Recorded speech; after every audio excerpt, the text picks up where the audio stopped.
some of the events, the fights. We're going to get back to some individual fighter awards. This next one, this is an award that they actually give out at the annual MMA awards. We're going to piggyback off of it because I think it's a great category.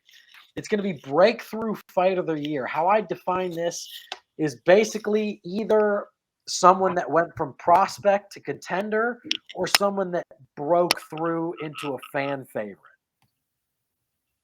I think listen, we're fans of the sport here more than the entertainment. So I think all of us here are going to go for performance over fanship here. But I do want to respect the first nominee I'm going to give out here because he did become a certified superstar in the year. And just another thing, now that I look at these if this doesn't prove that these are the breakthrough fight of the year, every single one of these nominees has been mentioned already in this video. I think that's pretty telling.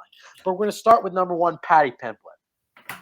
He's obviously the least skilled of these nominees. He has the least impressive wins of these nominees. He probably lost his last fight. But regardless, the guy took over the UFC. He's one of the biggest names in the UFC. He's the biggest name in the UFC without a ranking next to his name or a main event. So he's more than deserving of the nomination. Paddy Pimblett. Number two, Arnold Allen, who we've talked about.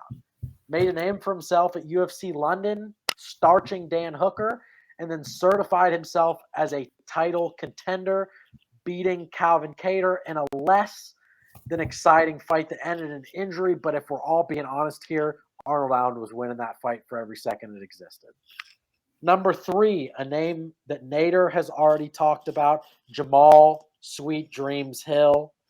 2 knockouts in the year 2022 that led to him getting a title shot in the first pay-per-view of the upcoming 2023 UFC year. So a name we had to throw in there.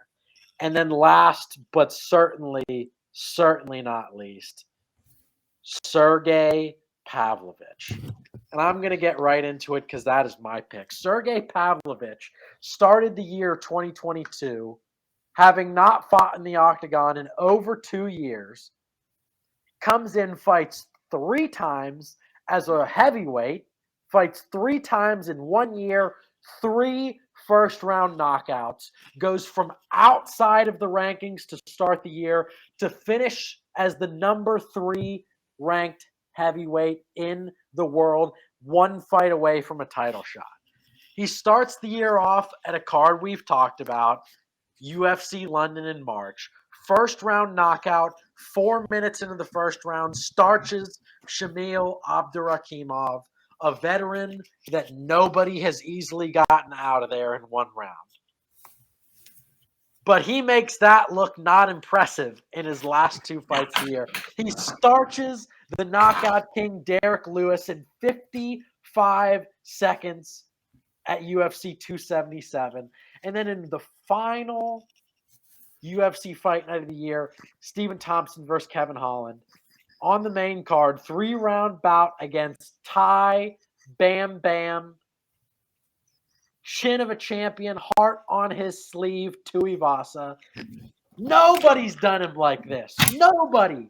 Sergey gets him out of there with ease in 54 seconds. When this guy lands a shot, it hurts you. When this guy hurts you, he finishes you.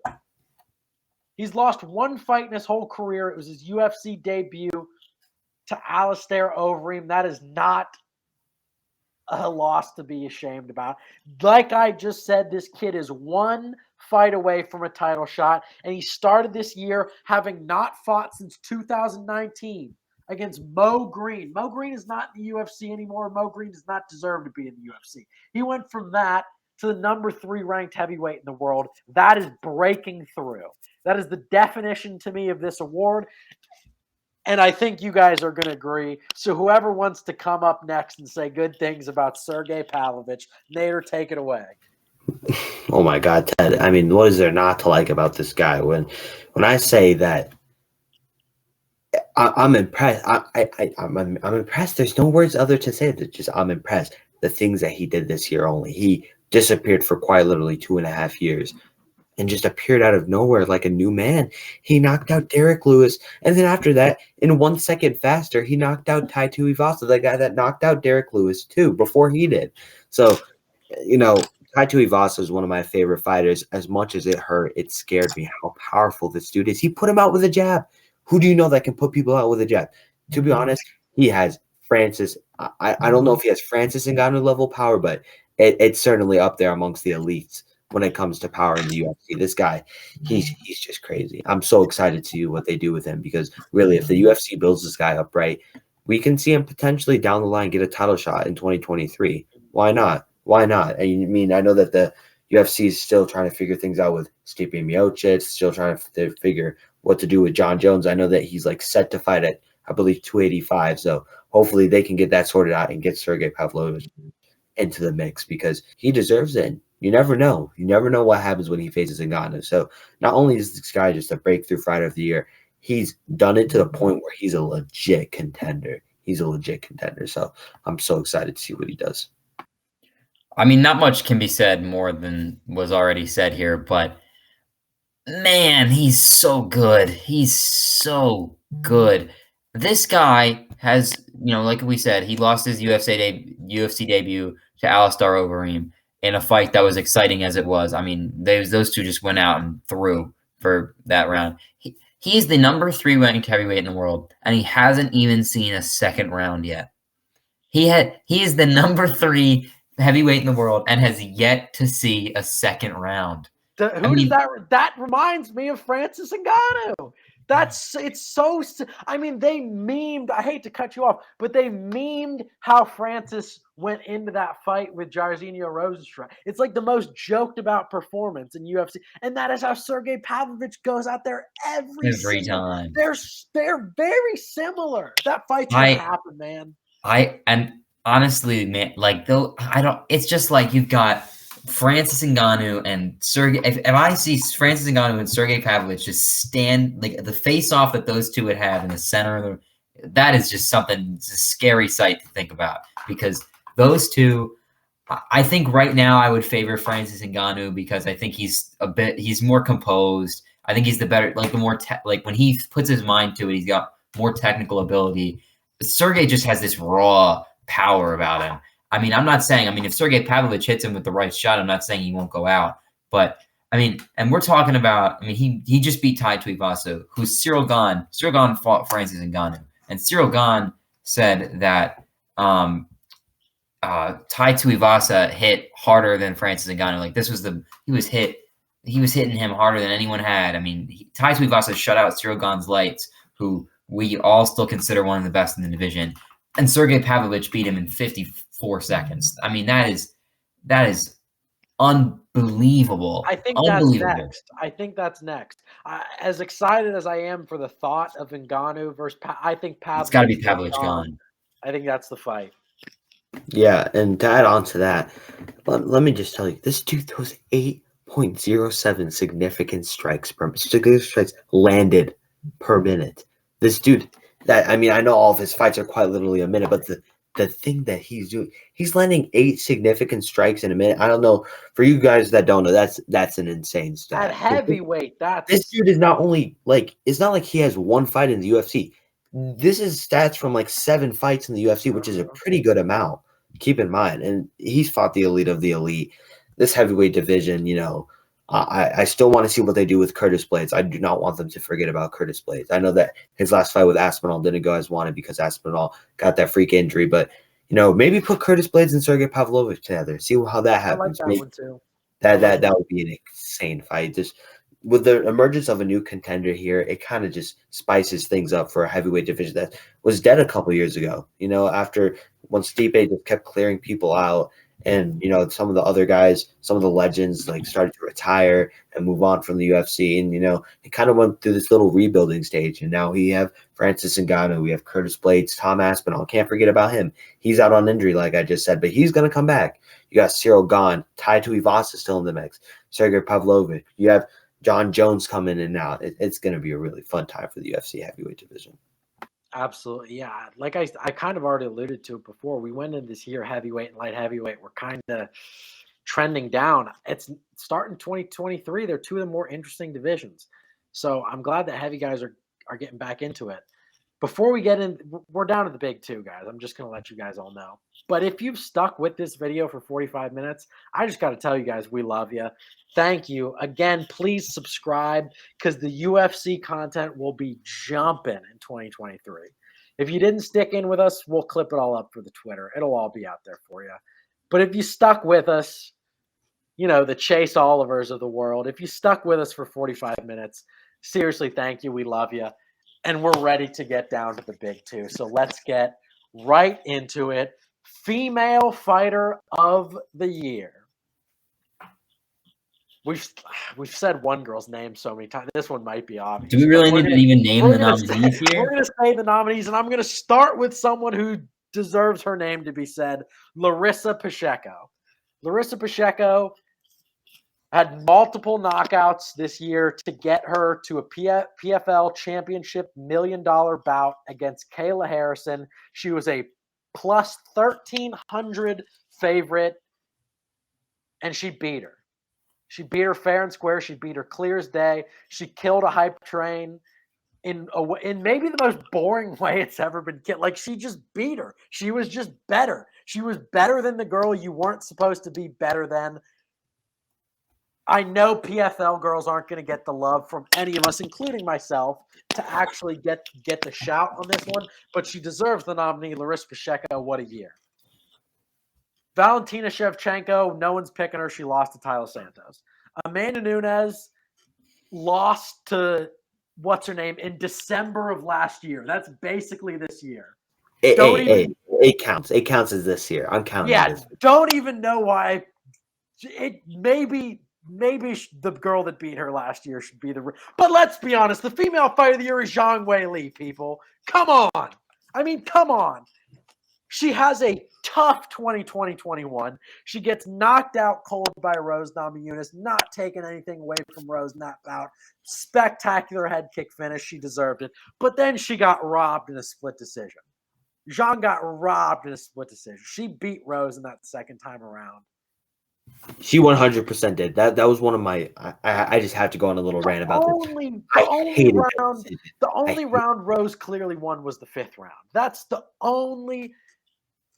Rose just has a knack for putting on, barely decisive wins and just thinking, and then Pat Barry hyping her up to think that she's, some unbeatable dominant champion. Her last two fights, she barely won, and I'm happy that she lost to Carla. I'm sorry.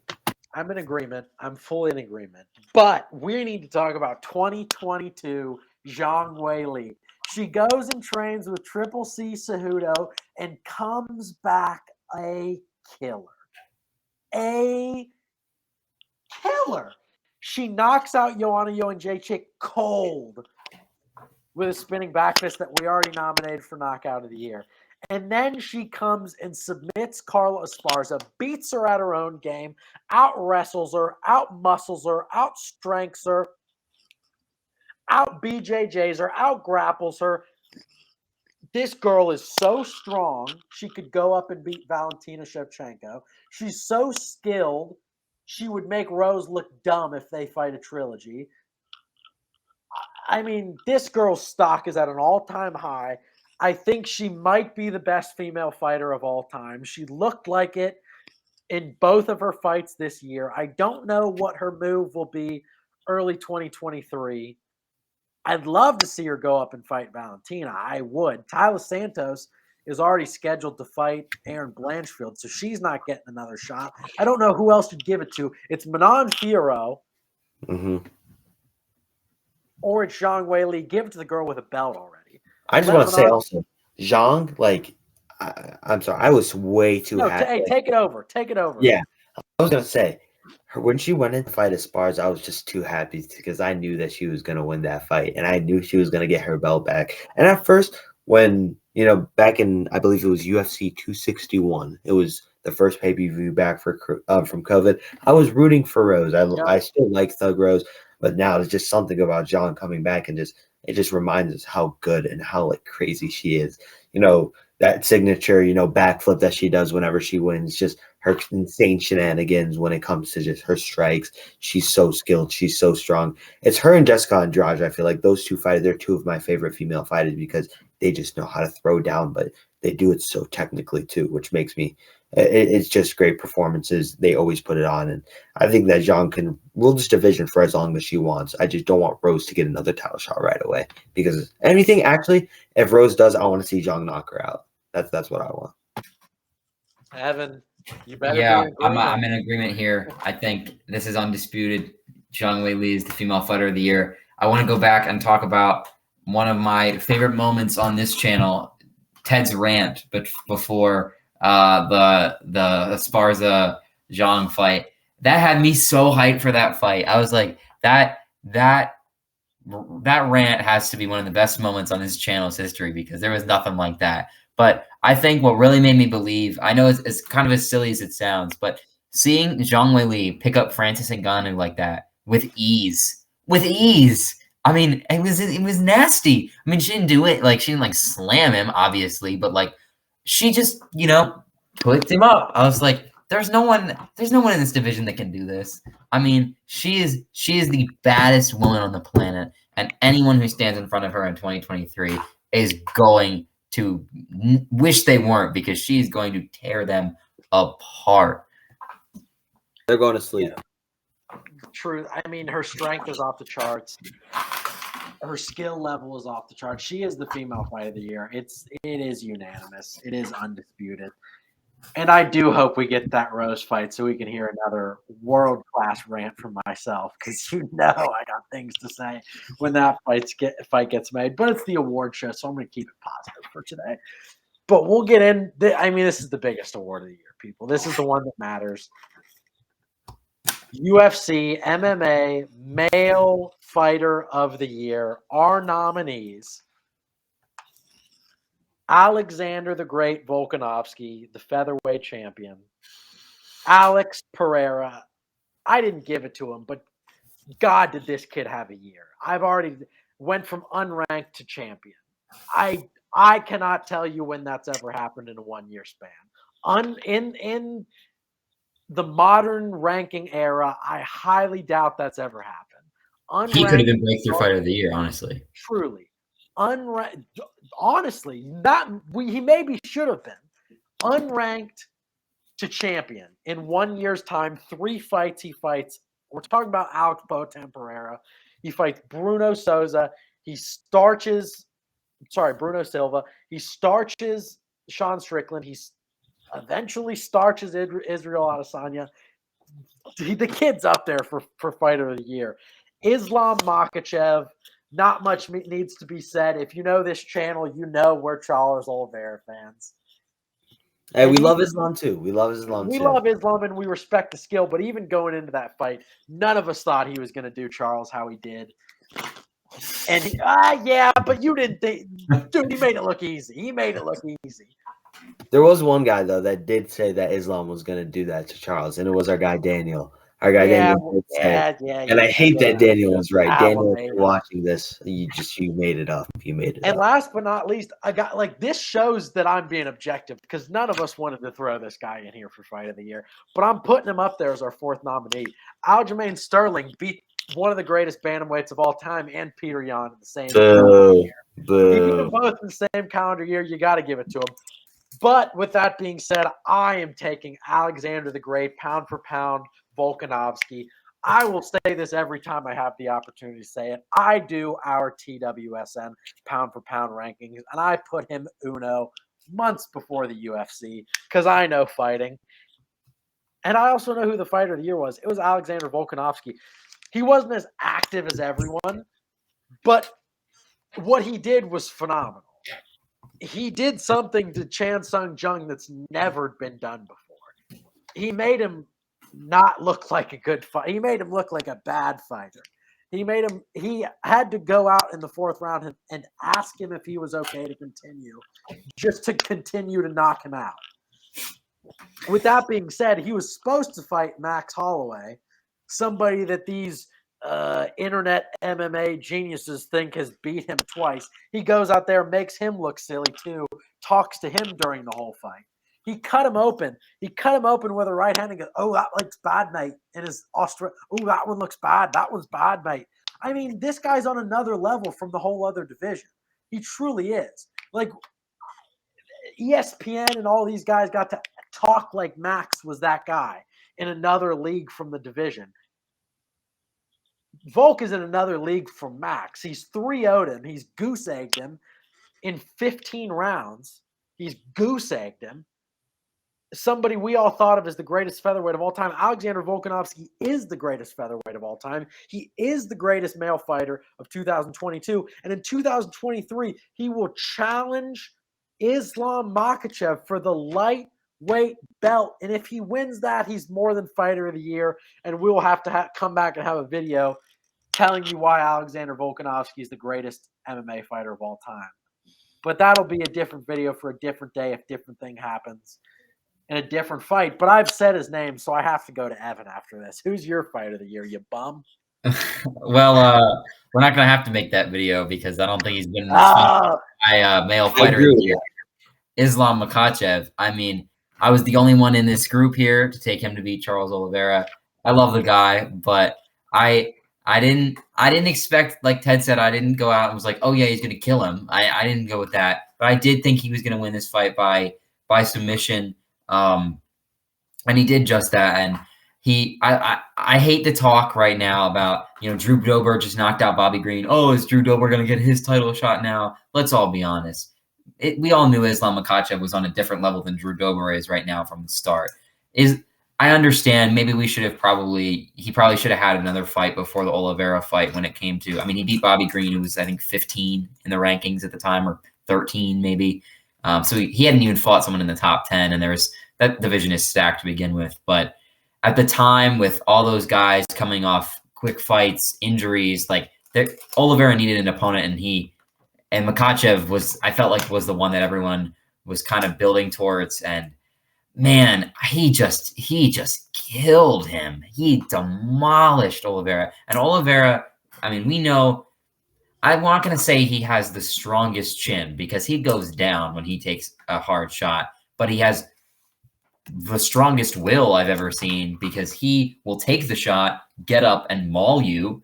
But Islam didn't give him a chance to get up and maul him. He just saw him go down and he made him tap. I honestly didn't. I think what really sold the deal for me was seeing Oliveira tap in that fight. I thought Oliveira's going to go out. That was my initial thought. When he put that choke in, I thought Oliveira was going to do everything he possibly could to get out and eventually just go out. But he knew he didn't have it. And he got bested. He clearly got bested in his own style of that. I don't know, not the arm triangle choke, but the submission game. He got bested in it at the end. I think the whole moment with Khabib at the end, getting that belt back for that family, and being in that division, that lightweight belt back for the family in the UFC was something. I'm a Khabib fan myself, and I love to see that. As much as I hated to see Oliveira as upset as he was, that was a moment that I love to see, and I'm glad Makhachev is getting his credit now. And that fight with Volkanovski, man, I'm so excited for that to happen. I think he keeps his belt. I don't think anyone's going to touch that guy for the rest of his career, unless Hamzat Chimaev decides he can fight at 155 or something. But I don't think that's going to happen. But I'm going to go with Islam Makhachev to be the male fighter of the year here.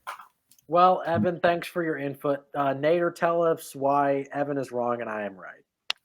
Evan, I love you, bro, but no, it can't be Islam. As much as I like it, it's got to be Alex, bro. Alex is just the way that he just went in and dominated fighters is something you'll never see. He beat Holloway. He beat the Korean Zombie. Although this was technically in 2021, the way he beat Brian Ortega and bested him, when I thought Brian Ortega was going to win that fight, once again, there's no other way to say it, but just I'm impressed. He went in, he just destroyed the Korean Zombie. He was asking him, "Are you okay? Do you still want to go? I don't want to hurt you." Bro showed mercy in a championship title fight.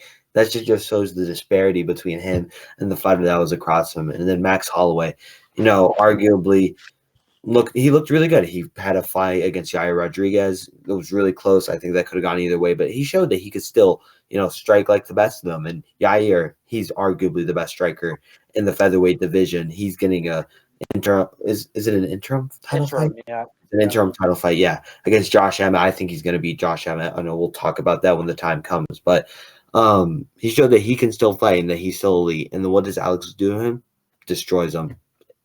I believe it was a clean sweep, right? It was 50-45 almost the scorecards, and for good reason. He put away all those narratives. Max Holloway's up 2-0 on you, he's up 1-1, anything like that, put to bed. We know who's the better fighter. And all in honesty, if he beats Islam Makhachev, although this is a video for another day, he's the greatest fighter to ever step foot in the octagon. The potential is there. One of the best well-rounded games you'll see. Not only that, he's entertaining. He's not boring at all. I love watching the guy fight. If he's headlining or co-manning a card, you better believe that I'm turning my TV on and my eyes are going to be glued every single second. So Alexander Volkanovski is the 2022 Male Fighter of the Year. Guys, this was fun. If you guys stuck through this hour with us, I'm sure you didn't. But whatever you got out of it, I hope you enjoyed it. We had a blast. We will clip it all up for the Twitter, get it all out to you.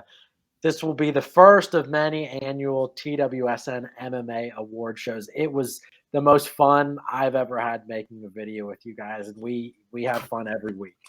So really, I want to thank you guys for joining me. I want to thank everyone for tuning in. I want to implore you, if you are not, go down, subscribe. We are not just MMA. We are the new media of every sports league. We're going to have shorts out every day. We're not going to stop for the holiday season. We're not going to stop making you money for the holiday season. So that also brings me back to the Patreon. I already said it. If you are local with me in Cincinnati, we go legal on the first day of the new year. Join us. I have bets up on there sometimes. The whole betting team has bets up on there. Our CEO himself is a very solid MMA bettor. He has picks up on that Patreon every single fight card. We're very in the green. It's not even funny. Like he posts his record. Free money. It's free money. Who doesn't like free money? Make it with us. Come back and see us. The first card of the year, I believe, is January 14th. We will have a video out for that. In the meantime, we will be doing all of our end of the year wrap up articles on the website. So make sure you're tuning into TWSN social media, Twitter. Make sure you're checking the website every day for me, Nader, and Evan, and the whole MMA team and the whole TWSN team's content. Thank you again. It's been an amazing year of MMA. I do truly declare it the year of the comeback. I think that's the overarching theme, other than injuries and lost main events, sadly. But we'll be right back into it. We have big pay-per-views to start the year off. We've got Brazil, Glover and Jamal, Figueiredo and Moreno, and then we've got 284 in Perth, a fight that we've alluded to. We're going to have a big video for that one too. 284, Islam Makhachev versus Alexander Volkanovski. Tune in, stay tuned, TWSN, YouTube, Patreon, Twitter. Follow us, follow me, follow Evan, follow Nader. Thank you guys for tuning in, and we will see you next year to discuss the UFC and everything else. See you guys next time.